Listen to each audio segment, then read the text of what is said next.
अच्छा, ये जो नेगेटिवली चार्ज बॉडी है और ये जो पॉजिटिवली चार्ज बॉडी, इसमें क्या मतलब है? इसमें नंबर ऑफ प्रोटॉन्स ज़्यादा है नंबर ऑफ न्यूट्रॉन्स है, और इसमें नंबर ऑफ प्रोटॉन्स कम है नंबर ऑफ इलेक्ट्रॉन्स है। इसका क्या मतलब है?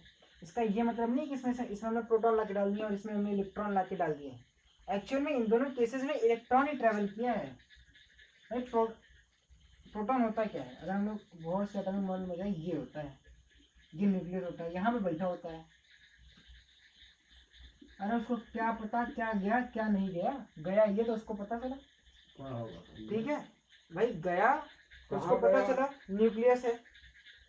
न्यूक्लियस में तो अंदर बैठा है कोने में चुपके से, उसको निकालना तो बड़ा मुश्किल है। अरे केमिस्ट्री में आपने पढ़ा होगा पीरियोडिक टेबल चैप्टर में, निकालते इलेक्ट्रॉन को ही है, लाते भी इलेक्ट्रॉन को भी है। आयनाइजेशन एंथैल्पी नहीं पढ़ा, मैं बात ही नहीं करूँगा। इलेक्ट्रॉन एफिनिटी वगैरह जो भी टर्म्स होते हैं वो यही तो होते हैं। तो ये positively charge body negatively charge body, वो वहां से हम लोग उसको निकाले। मतलब इन दोनों केसेस में हम लोग इलेक्ट्रॉन को लेके जाएंगे। जैसे कि अगर अपने पास कोई बॉडी है, अगर अपने पास कोई बॉडी है, इसमें इस केस में क्या है, अभी number of proton is equal to number of electron है। अब हमने क्या किया, इस बॉडी से कुछ इलेक्ट्रॉन्स निकाल लिए। हमने क्या किया, कुछ इलेक्ट्रॉन्स निकाल लिए। अभी यहाँ पे हम लोग मान रहे हैं कि कुछ मतलब 2 3 4 5 निकाल लिए, 1 इलेक्ट्रॉन निकाल लिया। तो ये जो बॉडी है, अब इसमें क्या हुआ, ये वाला इक्वेशन आ गया कि number of proton is greater than number of electron हो गया, और इस बॉडी के ऊपर एक पॉजिटिव चार्ज आ गया।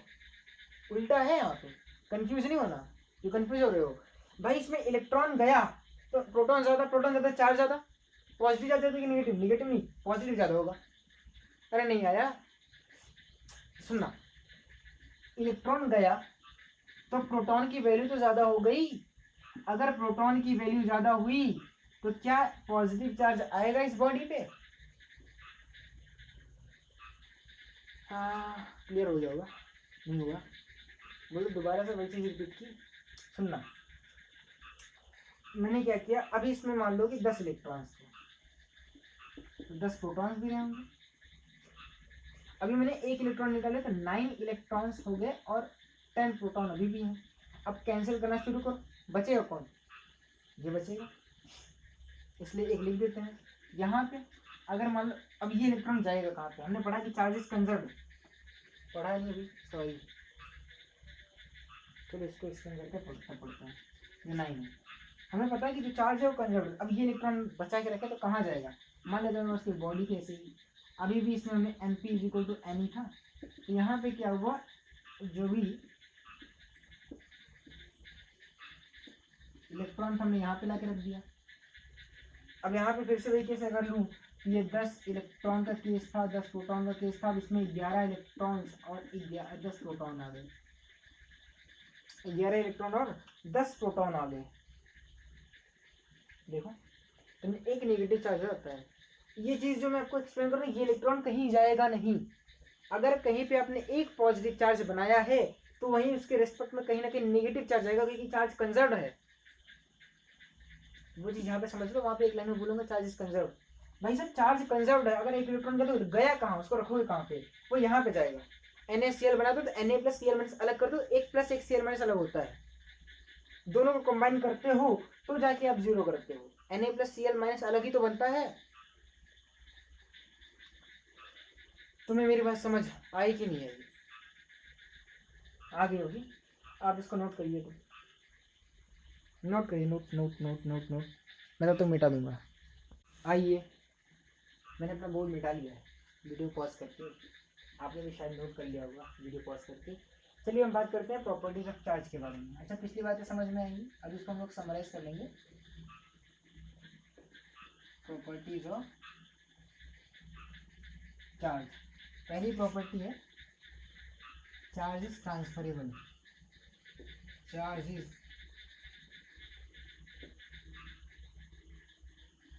ट्रांसफरेबल। अच्छा, राइटिंग समझ में आ रही है? मैं बोल रहा हूँ, मैंने लिखा चार्ज इज ट्रांसफरेबल। जो चार्ज है वो ट्रांसफरेबल है, यानी हमने देखा था कि जो चार्ज है एक बॉडी से दूसरी बॉडी तक ले जा सकता है, हमने पिछले एग्जांपल में लिया भी था। भाई सारी प्रॉपर्टीज को ही लेके मैंने 2 प्रॉपर्टीज टाइम यूज कर ली थी, पहला चार्ज इज ट्रांसफरेबल, दूसरा चार्ज इज कंजर्व्ड। बाकी 2-3 प्रॉपर्टीज है जो यहाँ पे एक्सप्लेन करूंगा और आपको अच्छा भी रहेगा। आइए देखते हैं। पहला तो इसको एक्सप्लेन करने की मुझे नहीं लगता जरूरत है, हमने काफ़ी बार किया है। दूसरा है charge is always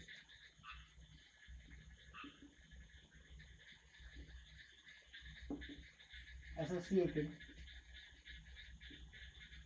with mass. तो चार्ज है वो ऑलवेज एसोसिएटेड विद मास रहेगा। Charge is always associated with mass मतलब क्या है कि चार्ज जो है वो उसी बॉडी पे एक्वायर होगा जिसके पास मास हो। क्या कह दिया सुनना, यानी आपने देखा होगा कि कोई बॉडी है जिसके ऊपर मास तो है लेकिन चार्ज नहीं होगा, लेकिन आप मुझे ऐसी कोई बॉडी नहीं बता सकते जिसके ऊपर चार्ज हो लेकिन मास ना हो। इसके फेवर में मैं एक चीज बोल सकता हूँ, अगर आपने सुना हो E/M रेशियो, केमिस्ट्री का पार्ट है थोड़ा सा लेकिन हर जगह पढ़ाया जाता है, आगे मैं एग्जाम में भी पढ़ाऊंगा अगर मैं पढ़ाया तो। E/M रेशियो, E/M जो रेशियो है उसका क्या मतलब है, अगर मैं इसको थोड़ा सा मैथमेटिक्स के पॉइंट ऑफ व्यू से लूँ, फिजिक्स के पॉइंट ऑफ व्यू से मैं लूँ, सब कुछ घुसेड़ दे रहे हो भैया, पहले केमिस्ट्री घुसेड़ी फिर मैथमेटिक्स घुसेड़ रहा। अच्छा देखो, ये न्यूमरेटर अपॉन डिनोमिनेटर के रूप में लिखा गया है, रेशियो होता है। अगर मैं यहाँ पे बात करता हूँ थोड़ी सी प्रॉपर्टीज के बारे में, तो ये जो है यहाँ पे हम लोग कुछ तो भी लिखते हैं लेकिन ये जरूर लिखते हैं, कुछ तो लिखा रहता है कि 3 इंटीजर है, Q इंटीजर, लेकिन Q does not is equal to 0 है, ये तो लिखा रहता है। इसका मतलब क्या है, इसका मतलब डिनोमिनेटर कभी 0 नहीं होता।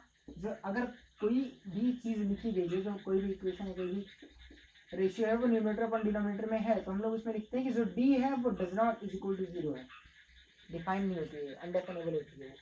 अगर 0 आ जाता है उसको इनफाइनाइट मानते हैं कहीं ना कहीं, लेकिन अनडिफाइनेबल होती है वो। आपने अभी मैं आपको इसके बारे में थोड़ा सा वीडियो भेज दूंगा कि ये चीज़ क्यों अनडिफाइनेबल है, क्यों नहीं मानी जाती मैथमेटिक्स में। चलिए E/M जो रेशियो है वो यहाँ पे मैं लागू करता हूँ, इस यहाँ से आएगा क्या, M does not is equal to 0, और M क्या था, मास था, यानी mass can never be 0, although E can be 0 और not, E can be both, ये दोनों हो सकता है लेकिन मास कैन नेवर बी 0, गलत बोल दिया, मास कभी भी 0 नहीं सकता, अंग्रेजी एप्लीकेशन मेरी खराब है। आपको समझ में आया होगा। अगली प्रॉपर्टी आप ऐसे ही लिख लो, ये चार्ज है वो कंजर्व है, चार्ज इज कंजर्व। इसमें 3 प्रॉपर्टीज है जो बहुत ही इंपॉर्टेंट है, 3 बाकी तो आपको पता है, पहला पता था, दूसरा पता था, आपको पता नहीं था, आप पता भले ना, लेकिन आपने हर जगह ये चीज़ अप्लाई की है, भले पता ना रहा हो, ये ना पता रहा हो, ये ना पता रहा, आपने भले हर जगह अप्लाई की है, ये आपको आज पता चला होगा अगर मेरे से पहले पढ़ा होगा तो। अच्छा, जो अगली चीज़ बताने जा रहा हूँ वो बहुत ही इंपॉर्टेंट लगती है, आपको अच्छा लगेगा। आइए लिखते हैं कि वो है कि charge is invariance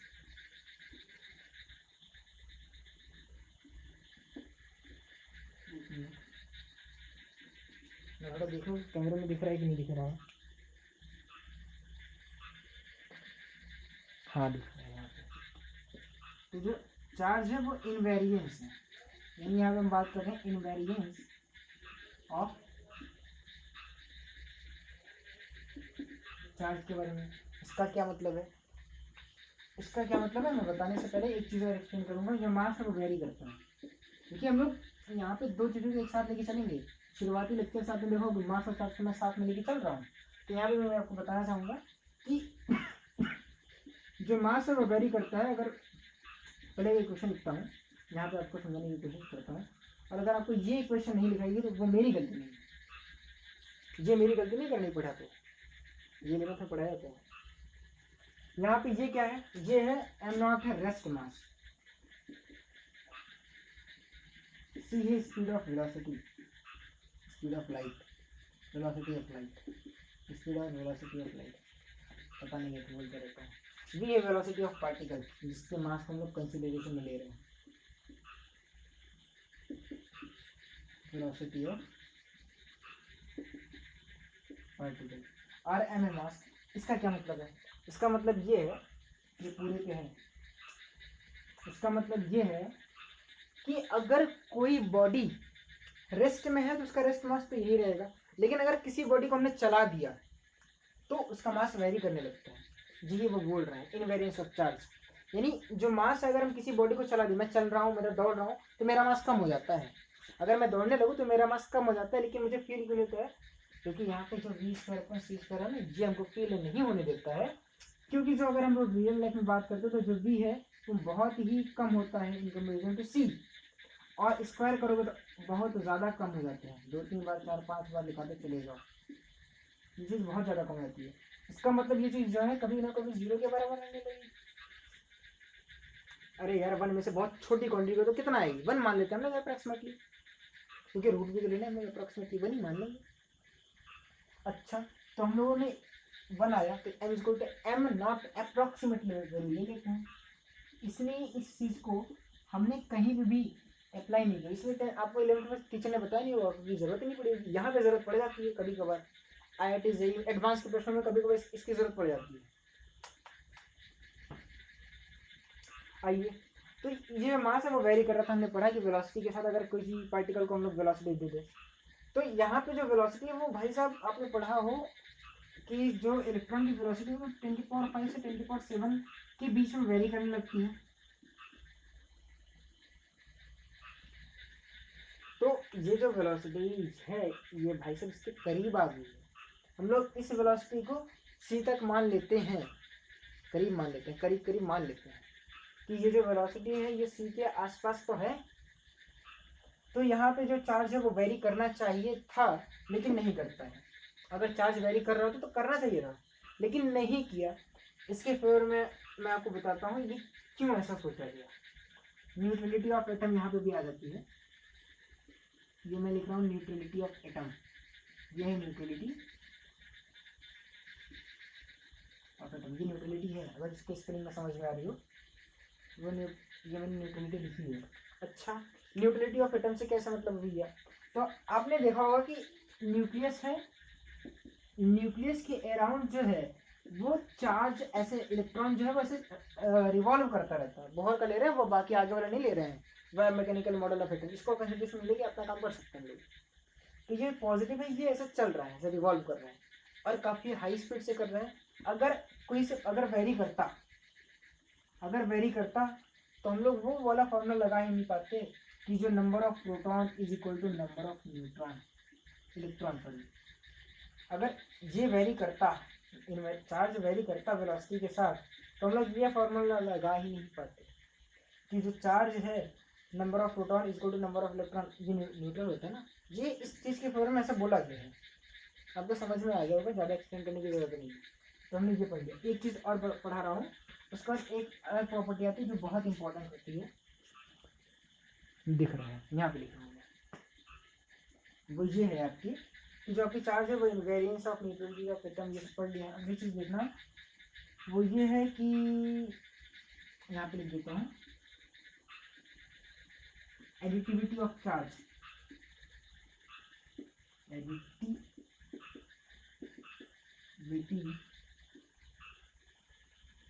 of charge, यानी चार्ज को एडिटिविटी मतलब चार्ज को आप सिंपली ऐसे जोड़ घटा सकते हैं। नहीं है, अरे करते आ रहे हो यार, ये बॉडी है, इस बॉडी में मैं अगर बोल दूं 2 कूलम चार्ज है -3 कूलम चार्ज ऐसा पुट करके रखा है, इसमें नेट चार्ज कितना है, आप बोलोगे ये बॉडी -1 कूलम के बराबर है, सिंपल, यही है additivity of charge. Scalar quantity के रूप में आप जोड़ सकते हैं, यहाँ पर हम कंसिडरेशन में लेते रहते हैं कि 2 कूलम -2 कूलम ऐसे जोड़ सकते हैं पॉजिटिव नेगेटिव साइन के साथ में, भले यहाँ पे पॉजिटिव नेगेटिव आ रहा है लेकिन इलेक्ट्रॉन क्वांटिटी नहीं, ये एक स्केलर क्वांटिटी होती है, ये एक स्केलर क्वांटिटी होती है, आप लोग इसको जोड़ बता सकते हैं। यहाँ पे क्वेश्चन भी बन सकता है,